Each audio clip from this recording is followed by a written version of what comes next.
Russia's brutal invasion of Ukraine has ignited the largest war in Europe since World War II, indiscriminately spilling the blood of thousands of Ukrainian soldiers and innocent civilians.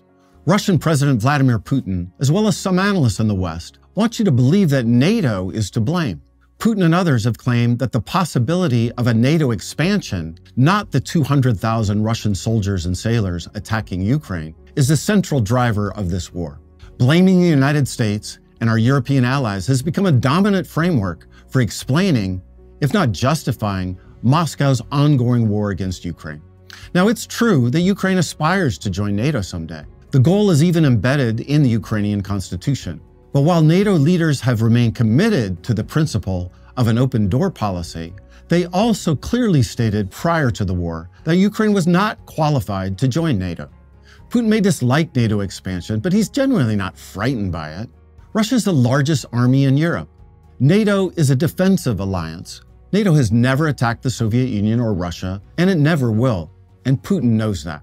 The most serious cause of tensions between Russia and the West, and Russia and Ukraine, has been a series of democratic breakthroughs in popular protest throughout the 2000s, which many, including Putin himself, referred to as quote-unquote color revolutions.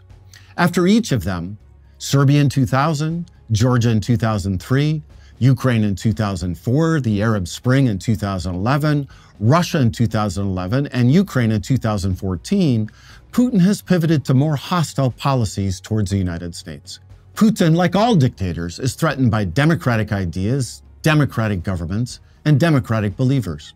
Putin fears democratic expansion, not NATO expansion. And that is certainly true regarding Ukraine today. Putin can't tolerate a successful and democratic Ukraine on Russia's borders, especially if the Ukrainian people also begin to prosper economically. That would undermine the Kremlin's own regime's stability and proposed rationale for autocracy. Just as Putin cannot allow the Russian people to guide Russia's future, he cannot allow the people of Ukraine to realize the prosperous, independent, and free future that they have voted for and now tragically are fighting for. As a defender of democracy, the United States and countries of the free world have rightly denounced Putin's barbaric invasion and occupation of Ukraine. The free world also has tried to assist President Zelensky, the Ukrainian government, and his army in stopping the invading Russian army. First, by providing military assistance to the Ukrainian army. Second, by providing economic assistance to the Ukrainian government. And third, by implementing comprehensive sanctions against Russian companies and individuals. Ironically, in claiming to invade Ukraine to stop NATO expansion, Putin has triggered greater unity within the alliance than ever before, and at the same time compelled two new countries, Finland and Sweden, to seek membership into the alliance. To date, Putin has failed to achieve most of the goals of his military intervention. His invasion has not united the Russians and Ukrainians, which Putin calls one nation. He failed to, quote, denazify Ukraine by overthrowing the Zelensky government. He failed to demilitarize Ukraine. He has failed to occupy Kiev. So now he's modified his war aims to just focus on capturing Donbass.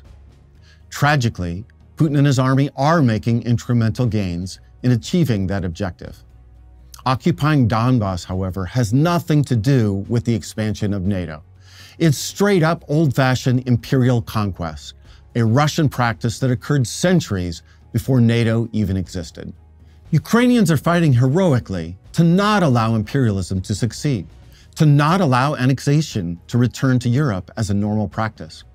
The United States, democratic Europe, and all countries that believe in a rules-based international order share these same goals, and therefore should do more and better weapons, and more and better sanctions to stop Putin's army, restore Ukrainian sovereignty, and preserve Ukrainian democracy.